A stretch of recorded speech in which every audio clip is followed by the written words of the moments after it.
I'm in a house in Fort Lupton that we put new flooring in.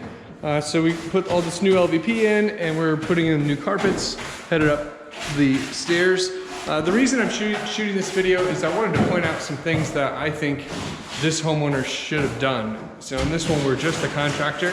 So it didn't, we suggested to do a lot more than what was done, but what was done is, you know, this is what ultimately what the landlord decided they wanted to do. It's a rental. They wanted to not put a lot of money into it. So one really quick, easy thing that could have boosted property value would be to paint the wood baseboards white. Wood baseboards are way out of style.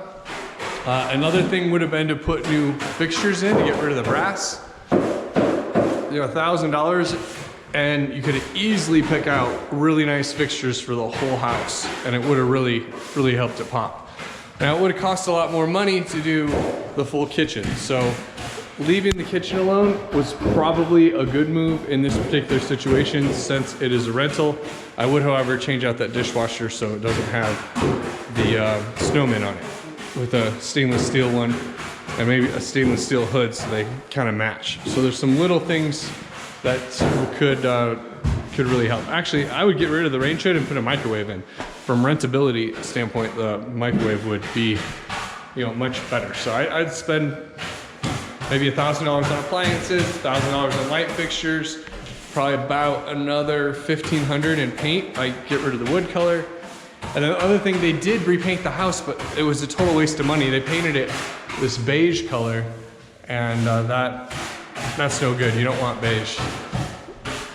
So what they should have done, so not only did they paint the wrong color, not only did they go with beige, they went with the same sheen everywhere. So the paint is all eggshell, even the ceiling. You can see it from here, like there's no change in paint here. So what you typically want to do is always use flat on the ceiling, use eggshell on the walls, and use semi-gloss on the doors, casing, and baseboards.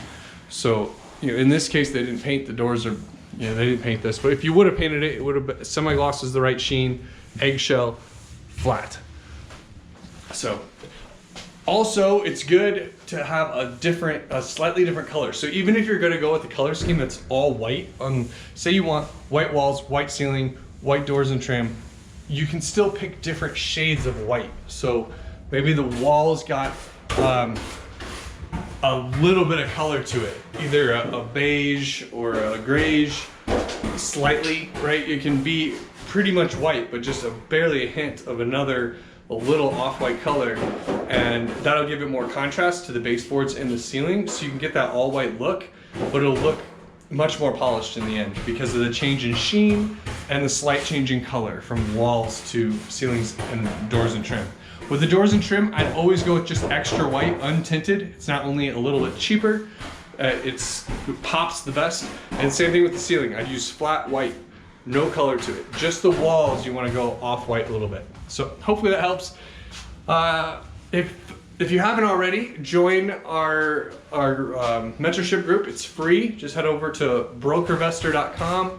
There's an awesome masterclass in that group that is incredible. It goes through every deal type there is.